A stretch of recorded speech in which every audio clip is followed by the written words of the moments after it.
Hi అండి, ఎలా ఉన్నారు మీరంతా? నేనైతే చాలా బాగున్నాను. ఈరోజు ఒక మంచి వీడియోతో మీ ముందుకు వచ్చానండి. మరి ఇంకెందుకు ఆలస్యం, వీడియోలోకి వెళ్ళిపోదాం. ఇది పట్టు చీర. ఈ పట్టు చీరకి కుచ్చులు రాలేదు. కొన్ని శారీస్కి కిందన థ్రెడ్స్ ఇస్తాడు కట్టుకోవడానికి. అది నేత నేయకుండా విడిగా వదిలేస్తారు కదా.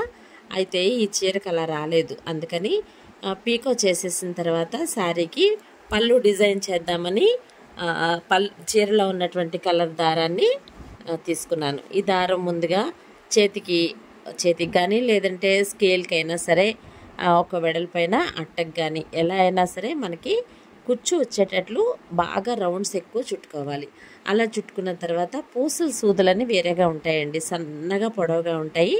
ఆ నీడిల్కి దారం ఎక్కించుకొని ఆ దారాన్ని మధ్యలో నుంచి ముడిపెట్టి దానికి మనకు నచ్చినటువంటి పూసలు కానీ బీడ్స్ కానీ లేకపోతే చిన్న చిన్న గంటల్లాగా అలా వస్తాయి.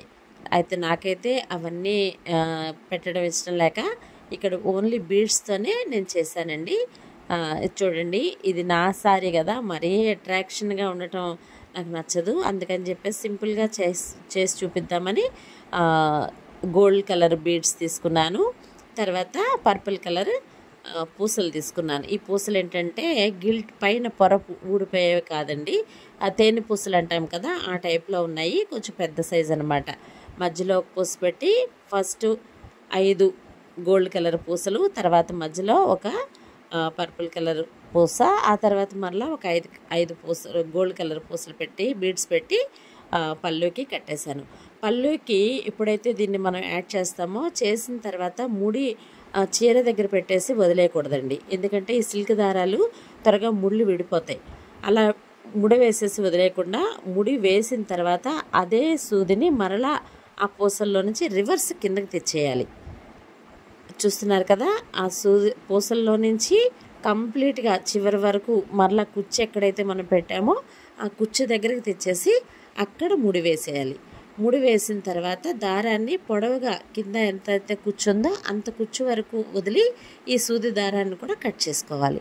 కట్ చేసిన తర్వాత ఈ చీర కుచ్చు అనేది మనకి విడిపోకుండా, ముడి అనేది విడిపోకుండా కుచ్చు చక్కగా అందంగా కనిపిస్తుంది. కాబట్టి మీరు కూడా మీ శారీస్ ఏమైనా ఉంటే ట్రై చేయండి. ఈ డిజైన్ ఎలా ఉందో కామెంట్ చేయండి. తప్పకుండా నా ఛానల్ని సబ్స్క్రైబ్ చేసుకోవడం మర్చిపోకండి. మీరు మీ శారీకి తయారు చేసిన తర్వాత ఎలా ఉందో కామెంట్ చేయడం అస్సలు మర్చిపోవద్దు, సరేనా? మొదటిసారి నా ఛానల్ చూస్తున్నట్టయితే తప్పకుండా సబ్స్క్రైబ్ చేసి లైక్ చేసి షేర్ చేయండి. బాయ్ అండి. మరో వీడియోతో మరలా మీ ముందుకు వస్తాను. బాయ్.